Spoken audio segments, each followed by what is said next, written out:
ಸತ್ಯ, ನನ್ನ ಮನಸ್ಸಲ್ಲಿ ನೀನೇ ಇದೆಯಾ?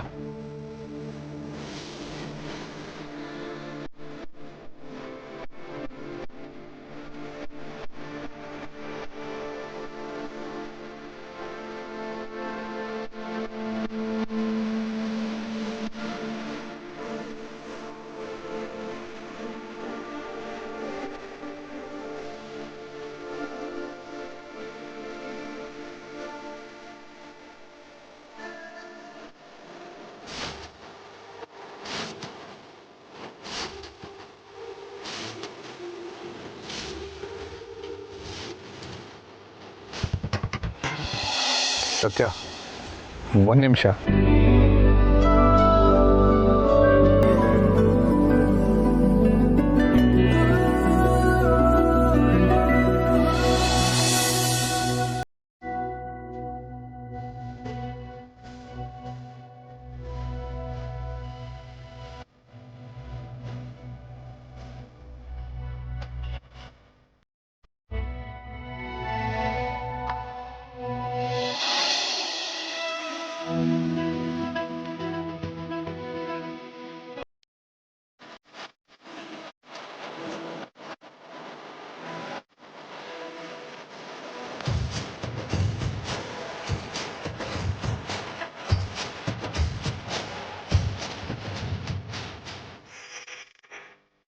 ಸತ್ಯ, ನಾನು ನಿನ್ನ ಫ್ರೆಂಡ್ ಆದಾಗ್ಲಿಂದ ನೀನು ನನಗೆ ಏನೇನೋ ಗಿಫ್ಟ್ ಕೊಟ್ಟಿದ್ಯಾ.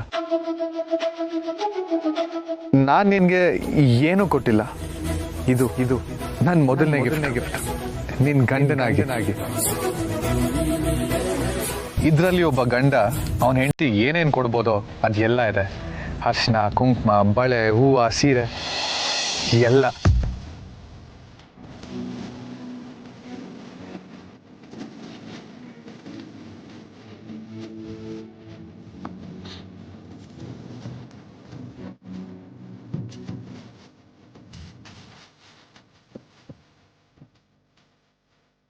ಅಮಲ್ ಬೇಬಿ, ಸತ್ಯ, ಇದನ್ನು ತಗೊಂತ್ಯಾ ನನ್ನ ಹೆಂಡತಿಯಾಗಿ?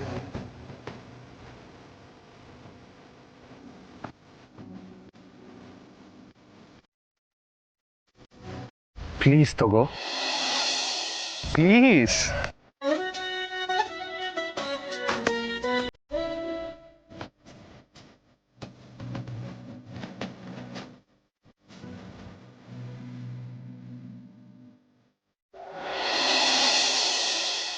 ಸತ್ಯ,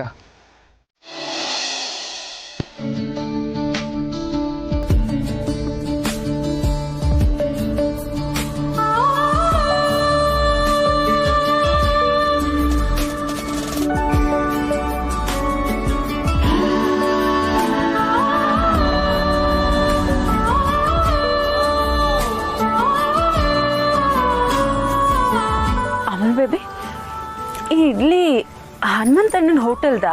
ಹೌದು, ನಿನಗಿಷ್ಟ ಅಂತ ಅಲ್ಲಿಂದಾನೇ ತಂದೆ.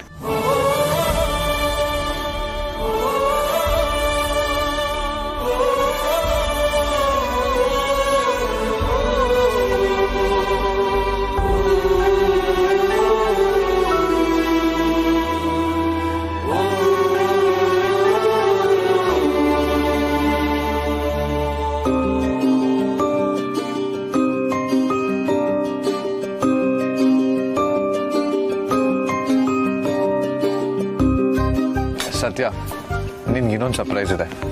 ಸರ್ಪ್ರೈಸಾ? ಇನ್ನೊಂದಾ? ಏನದು? ಒಂದು ನಿಮಿಷ ಇರು.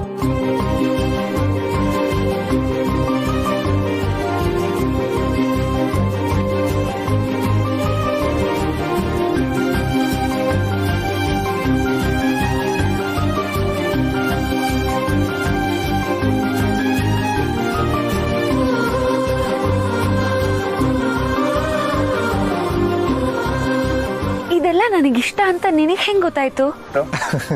ಇದರಲ್ಲ ಹುಡುಗರು, ಅವರೇ ಹೇಳಿದ್ದು.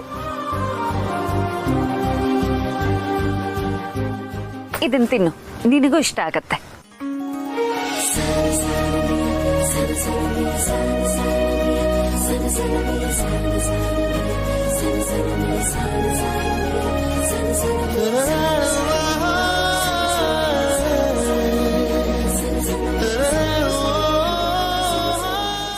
ವಾವ್ ಸತ್ಯ, ಇದು ಸಖತ್ತಾಗಿದೆ.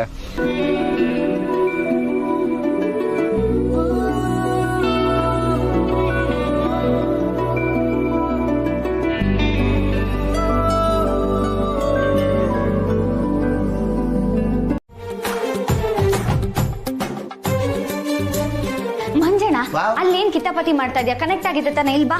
ಸರಿಯಾಗಿ ಕನೆಕ್ಟ್ ಆಗಿದೆಯಾ ಅಂತ ನೋಡ್ತಾ ಇದ್ದೀನಿ. Content very important. ನಿನ್ ತಲೆ ಮೊದ್ಲು ಬಾ ಇಲ್ಲಿ. ಏನ್ ಮಂಜಣ್ಣ ಅದು? Where is the remote? ಅಲ್ಲಿದೆ. ಅದೇನೋ ಹಿಂಗೆ ಅಂತಾರಲ್ಲ ಅನ್ನು.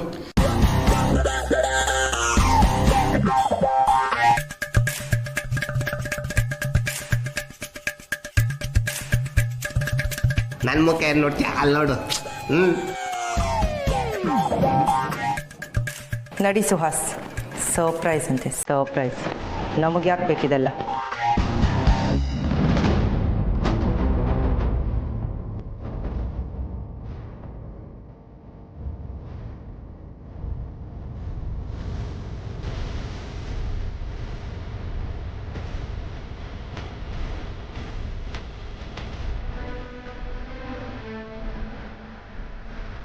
ಸತ್ಯ, ಹೇಗಿದೆ ಸರ್ಪ್ರೈಸು? ಇದ ಸರ್ಪ್ರೈಸು? ಏನಿದೆಲ್ಲ? ಸ್ಪೆಷಲ್ ವ್ಯಕ್ತಿ ಎಂಟ್ರಿಗೆ ಅರೇಂಜ್ಮೆಂಟ್ಸು ಸ್ಪೆಷಲ್ ಆಗಿರ್ಬೇಕಲ್ವಾ? ಯಾರು? ನನ್ನ ಲೈಫ್ನ ಸ್ಪೆಷಲ್ ವ್ಯಕ್ತಿ ನೀನೇ ಸತ್ಯ. ಬಾಯಿಲೆ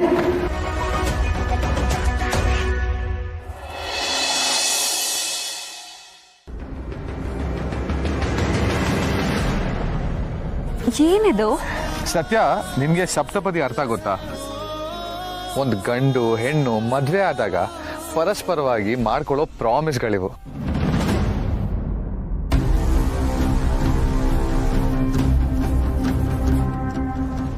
ನಿನ್ನ ಜೊತೆ ನನ್ನ ಲೈಫ್ನ ಮೊದಲನೇ ಹೆಜ್ಜೆ ಇಡ್ತಾ ಇದ್ದೀನಿ.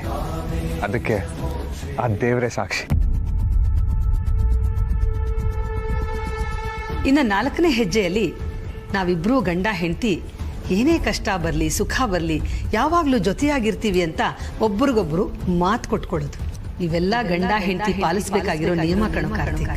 ಆಗ್ಲೇ ಜೀವನಕ್ಕೆ, ದಾಂಪತ್ಯಕ್ಕೆ ಒಂದು ಅರ್ಥ ಸಿದ್ಧ.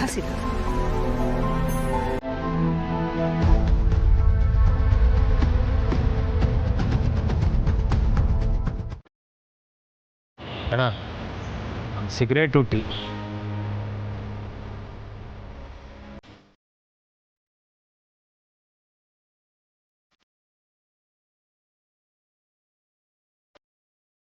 ಅಣ್ಣ ಬೇಡ ಬೇಡ.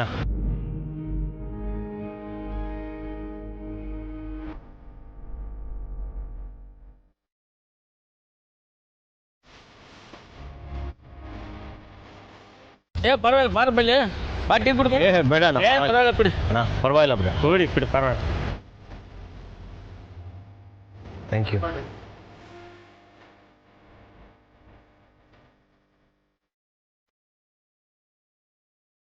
ಛೇ, ಎಂಥ ಕೆಲಸ ಮಾಡ್ಕೊಂಬಿಟ್ಟೆ. ಮೊದಲಿಂದಾನೇ ನಿಯತ್ತಾಗಿ ದುಡ್ದಿದ್ರೆ ಇಷ್ಟೊತ್ತಿಗೆ ಕೆರಿಯರ್ ಅಂತ ಆಗಿರೋದು. ಏನೋ ಒಂದು ಕೆಲಸ ಮಾಡಿಕೊಂಡು ಹೆಂಡ್ತಿನ ಸಾಕು ಅಷ್ಟಂತೂ ಸಂಪಾದನೆ ಮಾಡ್ಬೋದಿತ್ತು. ಲೈಫ್ನೇ ಹಾಳು ಮಾಡ್ಕೊಂಬಿಟ್ಟೆ. ಈಗ ದಿವ್ಯಾ ಕೇಳ್ತಿರೋದು ಸರಿಯಾಗಿದೆ. ಅವಳು ನನ್ನಂಥವನ ಜೊತೆ ಯಾಕಿರಬೇಕು? ನಾನು ಹೀಗೆ ಇದ್ರೆ ಅವಳು ಖಂಡಿತ ನನ್ನ ಒಪ್ಕೊಳ್ಳೋದಿಲ್ಲ, ಬಿಟ್ಟು ಹೋಗ್ಬಿಡ್ತಾಳೆ ಅಷ್ಟೆ. ದಿವ್ಯಾ ನನ್ನ ಜೊತೆ ಇರಬೇಕು ಅಂದರೆ ಅವಳಿಗೆ ನಾನು ಸಂಪಾದನೆ ಮಾಡ್ತೀನಿ ಅಂತ ತೋರಿಸ್ಬೇಕು. ಏನಪ್ಪ ಕೆಲಸ ಎಲ್ಲ ಸಿಗ್ತಾ ಇಲ್ವಾ? ನನಗೆ ಗೊತ್ತಾಯ್ತು ಅಂತನಾ? ನಾನು ಅಂಗಡಿ ಬರೋ ಎಷ್ಟೋ ಜನ ನೋಡಿದ್ದೀನಿ. ಪಾಪ ಎಲ್ಲರ ಸಮಸ್ಯೆನೂ ಒಂದೇ. ನೋಡಪ್ಪ, ನಿನಗೆ ಕೆಲಸ ಬೇಕು ಅನ್ನೋದಾದರೆ ನಮ್ಮ ಪರಿಚಯದ ಒಂದು ಗೋಡನ್ ಇದೆ, ಅಲ್ಲೋ ಕೆಲಸ ಕೇಳು. ಖಂಡಿತ ಅಣ್ಣ, ಮಾಡ್ತೀನಿ. ಎಲ್ಲಿದೆ ಕೊಡೋನು? ಇದೇ ರೋಡಲ್ಲಿ ಡೆಡ್ ಹ್ಯಾಂಡಲ್ಲಿದೆ. ಅಲ್ಲಿ ನಿಮ್ಮ ಮದುವೆ ಚೆನ್ನಾಗಿದ್ರೆ ಒಳ್ಳೆ ಕೆಲಸ ಸಿಗ್ಬೋದು.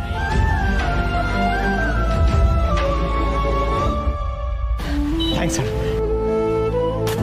ಥ್ಯಾಂಕ್ಸ್ ಅಣ್ಣ.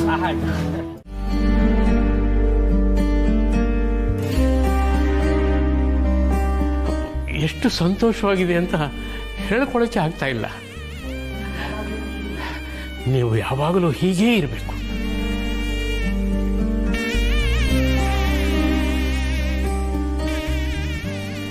ನಾನು ಮಾಡಿದ ಮದುವೆ ಎಲ್ಲಿ ಹಾಳಾಗೋಗ್ಬಿಡ್ತು, ನನ್ನ ಮಗ ಸೊಸೆ ಜೀವನ ಎಲ್ಲಿ ಹಾಳಾಗೋಗ್ಬಿಡ್ತು ಅಂತ ತುಂಬ ಆತಂಕ ಆಗಿತ್ತು. ಇವತ್ತಿಗೆ ಎಲ್ಲ ಚಿಂತೆ ಕಳೆದು ಹೋಯ್ತು.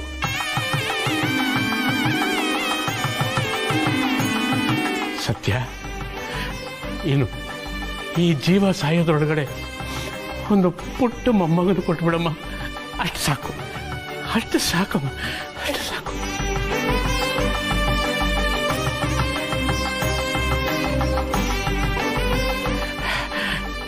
ಚೆನ್ನಾಗಿದೆ, ಚೆನ್ನಾಗಿದೆ.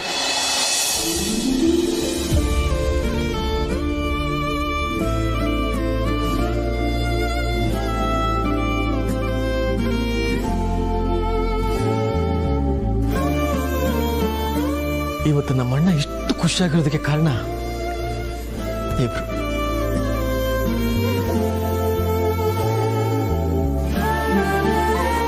ಈ ಮನೆ ಮರ್ಯಾದೆ ಉಳಿಸೋದ್ರ ಜೊತೆಗೆ ನಮ್ಮಣ್ಣನ ತಲೆ ತೆಗೆಸ್ತಿರೋ ಹಾಗೆ ಮಾಡ್ಬಿಟ್ರಿ.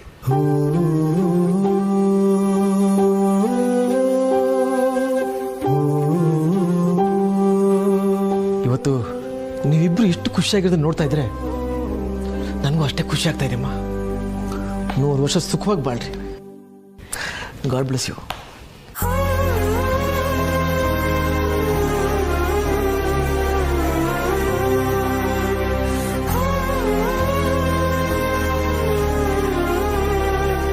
ಸತ್ಯ, ಅಂತೂ ನಮ್ಮ ಹುಡುಗನ ಸರಿ ದಾರಿಗೆ ತಂದ್ಬಿಟ್ಟೆ.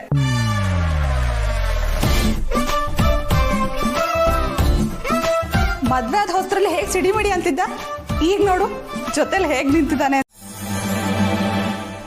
ನೀನು ಗುಟ್ಟಾಗಿ ಸತ್ಯನಿಗೆ ಪ್ರಪೋಸ್ ಮಾಡೋ ಪ್ಲ್ಯಾನು ಅದು ನನಗೆ ಗೊತ್ತಿದೆ. ಈಗ ನೀನು ಕದ್ದು ಮುಚ್ಚಿ ಓಡಾಡ್ತಿದ್ರೆ ನನಗೆ ಗೊತ್ತಾಗಲ್ಲ ಅಂದ್ಕೊಂಡಿದ್ಯಾ? ನಿಮ್ಮಪ್ಪ ಕಣ ನಾನು. ವಾಟ್? ನಿಮಗೆ ಪ್ರಪೋಸಲ್ ವಿಷಯ ಗೊತ್ತಿತ್ತಾ? ಹೇಗಪ್ಪ? ಕೆಲವನ್ನ ನೋಡಿ ಮಾಡಿ ತಿಳ್ಕೊಳ್ಬೇಕಾಗಿಲ್ಲ ಕಣೋ, ಹಾಗೇನೆ ಅರ್ಥವಾಗುತ್ತೆ. ಅದೇ ಹೇಗಪ್ಪ? ನೀವೇನಾದರೂ ಮೈಂಡ್ ರೀಡ್ ಮಾಡ್ತೀರಾ? ನಿನ್ನ ಮೈಂಡನ್ನು ಓದೋದಕ್ಕೆ ಬರುತ್ತೋ ಇಲ್ಲೋ ಗೊತ್ತಿಲ್ಲ, ಆದರೆ ನಿನ್ನ ಮನಸ್ಸನ್ನು ಓದೋದಕ್ಕಂತೂ ಬರುತ್ತೆ. ಅಪ್ಪ. ಕಾರ್ತಿಕ್, ಮದುವೆ ಆದ ಹೊಸದರಲ್ಲಿ ನೀನು ಸತ್ಯನ ಜೊತೆ ಚೆನ್ನಾಗಿದ್ದೀನಿ ಅಂತ ನಾಟಕ ಆಡ್ದಿದ್ದು ಅದು ನನಗೋಸ್ಕರ ಅಂತ ನನಗೆ ಚೆನ್ನಾಗಿ ಗೊತ್ತಿತ್ತು. ಆಮೇಲೆ ನೀವಿಬ್ಬರು ಸಂತೋಷವಾಗಿದ್ದೀರಾ ಅಂತ ಅನ್ನೋದು ನನಗೆ ಗಮನಿಸಿದ್ದೀನಿ. ಅಪ್ಪ, ನಿಮಗೆ ಅದು ಗೊತ್ತಿತ್ತಾ? ಎಲ್ಲ ಗೊತ್ತಿತ್ತು. ಕಾರ್ತಿಕ್, ಈಗ ನೀವಿಬ್ಬರು ಆರಾಮಾಗಿದ್ದೀರ ತಾನೆ? ಅಷ್ಟೇ ನನಗೆ ಬೇಕಾಗಿದ್ದು. ಇನ್ನು ನಾನು ನೆಮ್ಮದಿಯಿಂದ ಕಣ್ಣು ಮುಚ್ಕೊಂಡ್ಬಿಡ್ಬೋದು.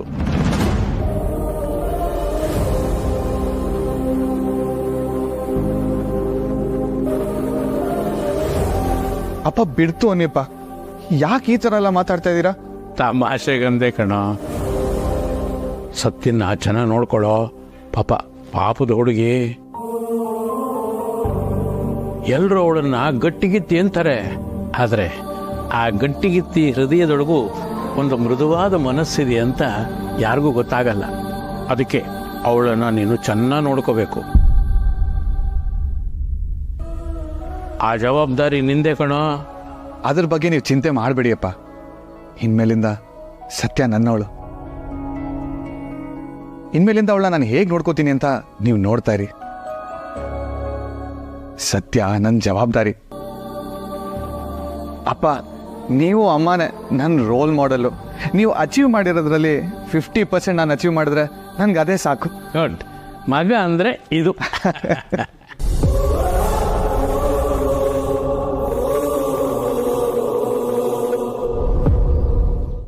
ಹಂಗಿರ್ಬೇಕಾದ್ರೆ ಎಲ್ಲರ ವಿರುದ್ಧ ನಿಂತ್ಕೊಂಡು ನಿನ್ನನ್ನ ಈ ಮನೆಗೆ ನಾನು ಕರ್ಕೊಂಡು ಬಂದ್ರೆ ಕಡೆಗೆ ಎಲ್ಲರೂ ನನ್ನ ವಿರುದ್ಧ ಆಗ್ತಾರೆ. It is two risk. Life ಅಂದಮೇಲೆ ರಿಸ್ಕ್ ತಗೋಬೇಕಾಗುತ್ತೆ ಕೀರ್ತನ. ಫೈನ್, ನಾನು ರಿಸ್ಕ್ ತಗೊಳ್ಳೋದ್ರಿಂದ ನನಗೇನು ಯೂಸ್ ಇದೆ ನೋಡು. ನಮ್ಮಿಬ್ರು ಟಾರ್ಗೆಟ್ ಯಾರು? ಆ ಸತ್ಯ. ನಾವಿಬ್ರು ಒಟ್ಟಿಗೆ ಇದ್ದು ಒಂದಾದ್ರೆ ಅವಳಿಗೆ ಬೇಗ ಮಣ್ಮುಗಿಸ್ಬೋದು. ನೀನ್ ಹೇಳೋದ್ರಲ್ಲೂ ಪಾಯಿಂಟ್ ಇದೆ. ಮತ್ತ್ಯಾಕೆ ಯೋಚನೆ ಮಾಡ್ತಿದ್ಯಾ? ನಾನು ಅಲ್ಲಿಗೆ ಬರೋದಕ್ಕೆ ವ್ಯವಸ್ಥೆ ಮಾಡು.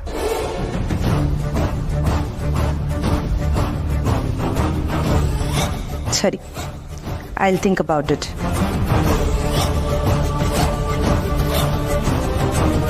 ದಿವ್ಯಾ ಹೇಳಿದ ಪ್ಲಾನು ಚೆನ್ನಾಗೇ ಇದೆ.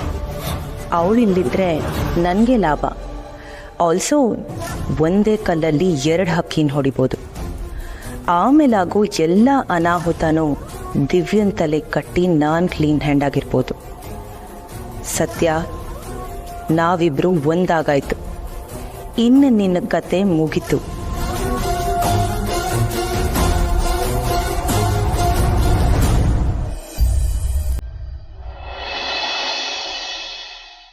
ಜಿಗದಂತೆ ಕಾಣುವೆ.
ಸತ್ಯ, ಇದು ಇದು ನಿನ್ನ ಹತ್ರ ನಿನ್ಗೆ ಹೇಗೆ ಸಿಕ್ತು?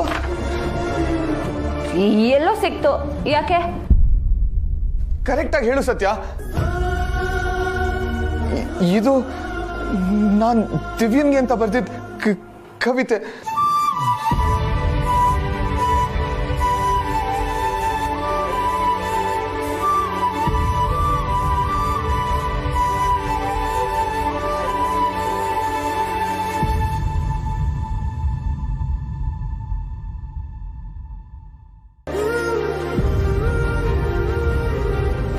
ಮೊದಲನೇ ದಿನ ನಾನು ನಿಮ್ಮನೆಗೆ ಬಂದಾಗ ದಿವ್ಯನ್ ಜೊತೆ ಟೆರೆಸಲ್ಲಿ ಮಾತಾಡ್ತಾ ಇರ್ಬೇಕಾದ್ರೆ ನಾನು ಇದನ್ನ ದಿವ್ಯನ್ ಕೈಲಿ ಕೊಟ್ಟಿದ್ದೆ.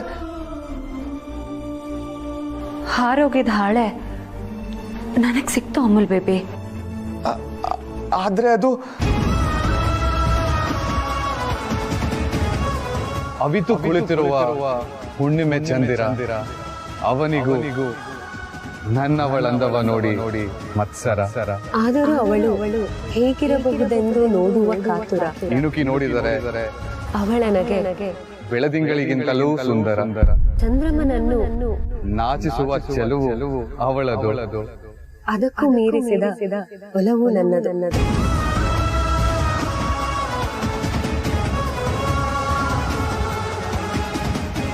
ಇದರಲ್ಲಿರೋ ಭಾವನೆಗಳು ನಿಂದ. ನನಗೆ ಗೊತ್ತಿಲ್ಲದೆ ನಾನಿದನ್ನ ಜೋಪಾನವಾಗಿ ಇಟ್ಕೊಂಡಿದ್ದೆ.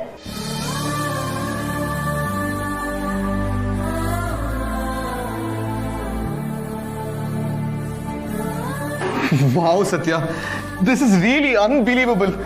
ನಾವು ಲೈಫಲ್ಲಿ ಏನೇನೋ ಪ್ಲಾನ್ ಮಾಡ್ತೀವಿ, ಆದ್ರೆ ಆ ದೇವ್ರ ಪ್ಲಾನ್ ಮುಂದೆ ನಮ್ಮ ಪ್ಲಾನ್ ಏನು ಇಲ್ಲ ಅನ್ನೋದಕ್ಕೆ ಇದೇ ಸಾಕ್ಷಿ ಸತ್ಯ, ಇದೇ ಸಾಕ್ಷಿ. ಇದು ಯಾರಿಗೆ ತಲುಪಬೇಕಿತ್ತು ಅವ್ರಿಗೆ ತಲುಪಿದೆ.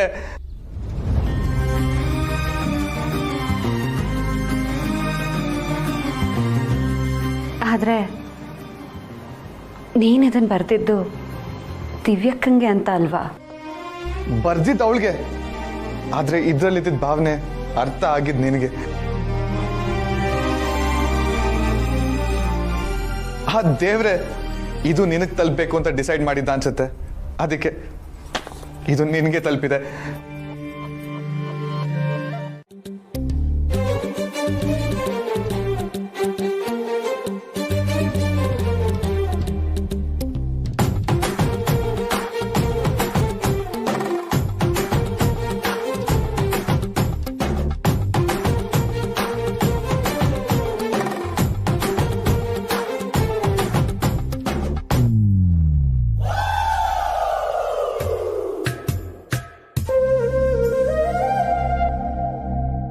ಓಯ್, ಯಾಕೆ ಹೀಗೆ ಕೈ ಹಿಡ್ಕೊಂಡಿದ್ಯಾ?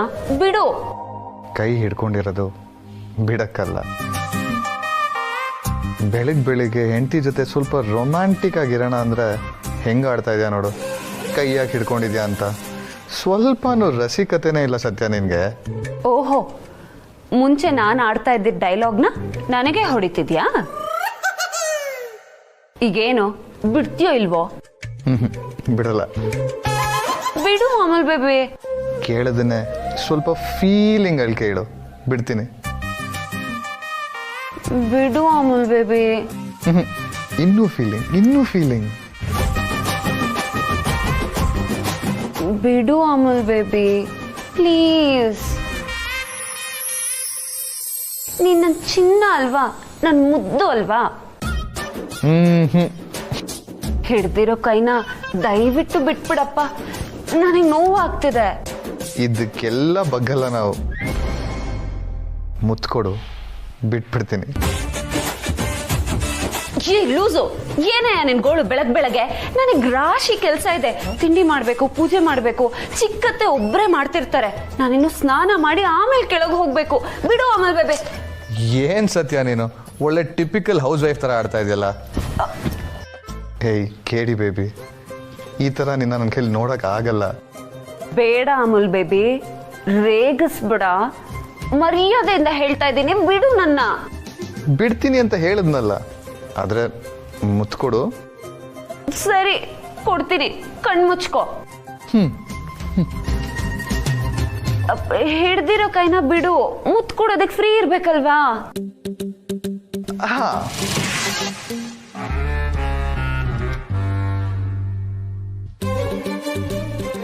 ಎಷ್ಟೊತ್ತು ಕಾಯ್ತಾ ಇದ್ದೀನಿ, ಬೇಗ ಮುತ್ಕೊಡು.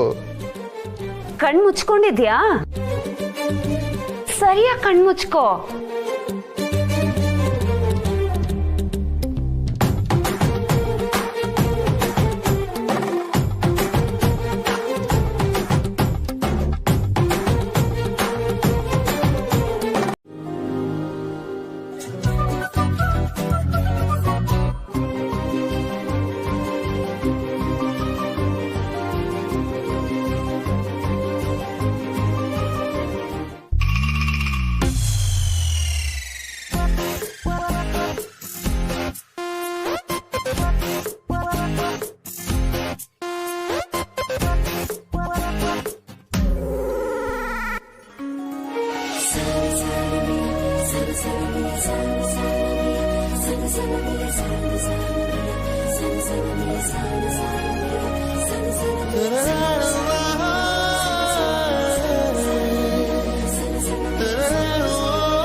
ಓರೆಗಣ್ಣಲ್ಲಿ ನೋಡೋದು ಬೇಡ, ಬೇಕಾದ್ರೆ ಎದುರುಗಡೆ ನಿಂತ್ಕೊಂಡು ಡೈರೆಕ್ಟ್ ಆಗಿ ನೋಡು. ಹಲೋ, ನಾನೇ ನಿನ್ನ ನೋಡ್ತಿಲ್ಲ, ಇದನ್ನೆಲ್ಲ ಎತ್ತಿಡ್ತಾ ಇದ್ದೀನಿ ಅಷ್ಟೇ. ಓಹೋ, ಹೌದಾ? ಸತ್ಯ ಯಾವತ್ತು ಸತ್ಯನೇ ಮಾತಾಡ್ಬೇಕು. ಈ ತರ ಸುಳ್ಯಾಕೆ ಹೇಳ್ತಾ ಇದ್ಯಾ? ನೀನ ನೋಡ್ತಾ ಇದೆಯಲ್ಲ, ಅದು ನಾನು ನೋಡ್ದೆ. ಹತ್ರ ಬಂದು ನಿಂತು ದೃಷ್ಟಿ ತೆಗಿ, ನನಗೆ ನಿಂದೆ ದೃಷ್ಟಿ ಆಗಿರುತ್ತೆ. ಅಬ್ಬಾ, ಜನಕ್ಕೆ ಎಷ್ಟು ಭ್ರಮೆ ಇರುತ್ತಪ್ಪ. ಓಯ್, ಯಾವ ಭ್ರಮೆ? ಮನೆಯವರೆಲ್ಲ ಬಂದ್ಬಿಡ್ತಾರೆ ಅಷ್ಟೇ. ಬರ್ಲಿ.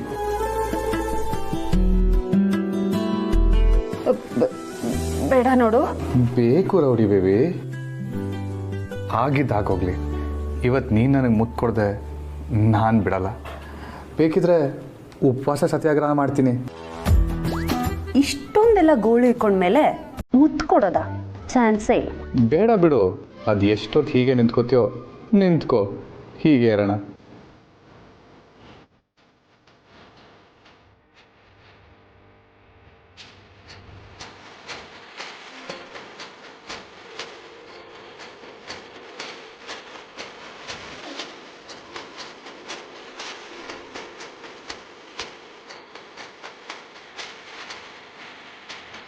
ಈಗೇನು ಮುತ್ತು ಕೊಡ್ಬೇಕು ತಾನೆ?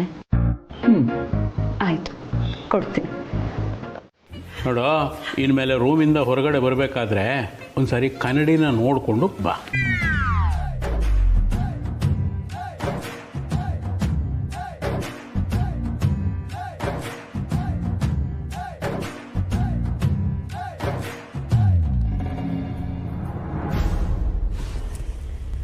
ಈ ಹುಡುಗಿ ನಾನು ಅನ್ಕೊಂಡದ್ದಕ್ಕಿಂತ ನನ್ನ ಮಗನಿಗೆ ಹೆಚ್ಚು ಹತ್ರ ಆಗಿದ್ದಾಳೆ ಅನ್ಸುತ್ತೆ. ಇನ್ನಿದನ್ನು ಮುಂದುವರಿಯೋದಕ್ಕೆ ನಾನು ಬಿಡಬಾರ್ದು. ಇವನು ಬೇರೆ ಅವಳನ್ನು ನೋಡಿದ ತಕ್ಷಣ ಹಲ್ಕಿರಿತಾನೆ.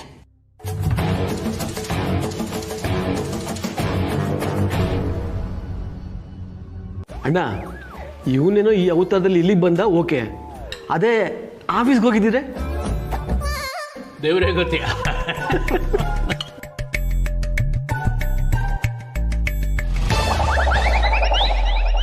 ಏನಿದು ಇಬ್ರು ಅಣ್ಣ ತಮ್ಮ ಸೇರ್ಕೊಂಡು ಚಿಕ್ಕ ವಿಷಯಕ್ಕೆ ನನ್ನ ಮಗನ ಅಷ್ಟೊಂದು ರೇಗಿಸ್ತಾ ಇದ್ದೀರಲ್ಲ, ಬಿಡಿ ಅದನ್ನ.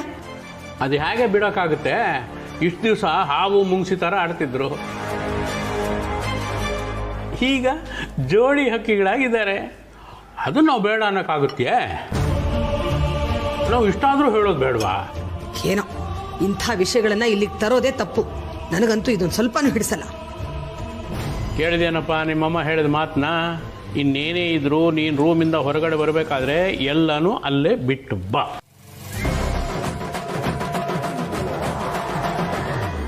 ಇಲ್ಲ ಅಂದರೆ ಎಲ್ಲರೂ ನಿನ್ನ ಕಾಲು ಎಳಿಬೇಕಾಗತ್ತೆ. ಆಮೇಲೆ ನಿಮ್ಮ ಅಮ್ಮನಿಂದ ಬಯಸ್ಕೋಬೇಕಾಗುತ್ತೆ ಅಲ್ವೇನೆ ಸೀತಾ?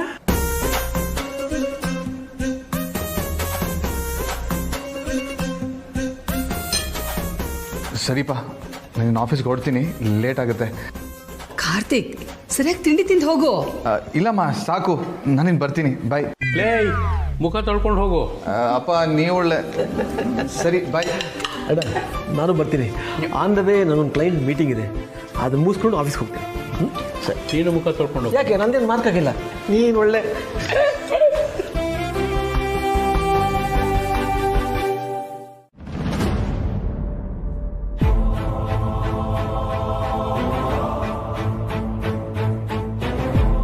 ಸೀತಮ್ಮ, ಯಾಕೊಂಥರ ಇದ್ದೀರಾ?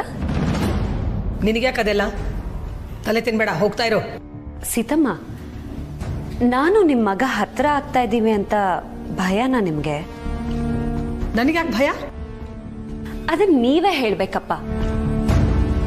ಹೇಗೂ ನೀವು ಕಂಡೀಷನ್ ಹಾಕಿದ್ದೀರಾ, ಆ ಕಂಡೀಷನ್ ಪ್ರಕಾರ ನಾನು ನಿಮ್ಮ ಮನ್ಸನ್ನ ಮತ್ತೆ ನಿಮ್ಮ ಮಗನ ಮನ್ಸನ್ನ ಗೆಲ್ಬೇಕಿತ್ತು. ಈಗ ನಾನು ಮತ್ತೆ ನಿಮ್ಮ ಮಗ ಫುಲ್ ಕ್ಲೋಸು. ನಿಮ್ಮ ಮಗನ ಥರನೇ ನೀವು ಎಲ್ಲ ನನ್ನನ್ನು ಇಷ್ಟಪಟ್ಬಿಡ್ತೀರಾ ಅಂತ ಭಯನಾ? ನನ್ನ ಮಗನ ಮನಸ್ಸನ್ನ ನೀನು ಗೆದ್ದಿರಬಹುದು ಹುಡುಗಿ, ಆದರೆ ನನ್ನ ಮನಸ್ಸು ಗೆಲ್ಲೋದಕ್ಕೆ ಇನ್ನೊಂದು ಜನ್ಮ ಎತ್ತು ಬಂದರೂ ಸಾಧ್ಯ ಆಗಲ್ಲ. ಛೇ, ಅದಕ್ಕೆಲ್ಲ ಇನ್ನೊಂದು ಜನ್ಮ ಅಂತ ಯಾಕೆ ಅಷ್ಟು ದೂರ ಹೋಗ್ಬೇಕು ಸೀತಮ್ಮ? ಈ ಜನ್ಮದಲ್ಲೇ ಸಾಧಿಸೋಣ ಬಿಡಿ. ಸುಮ್ಮನೆ ತಲೆ ತಿನ್ಬೇಡ ಹುಡುಗಿ, ಹೋಗ್ತಾ ಇರೋ ಇಲ್ಲಿಂದ. ಆಮೇಲೆ ನೀವೇ ನನ್ನ ಹತ್ರ ಹೇಳಬೇಕು, ಏ ಹುಡುಗಿ, ಮುಂದಿನ ಜನ್ಮದಲ್ಲೂ ನೀನೇ ನನ್ನ ಸೊಸೆ ಅಂತ. ಅದೇ ನನ್ನ ಗುರಿ.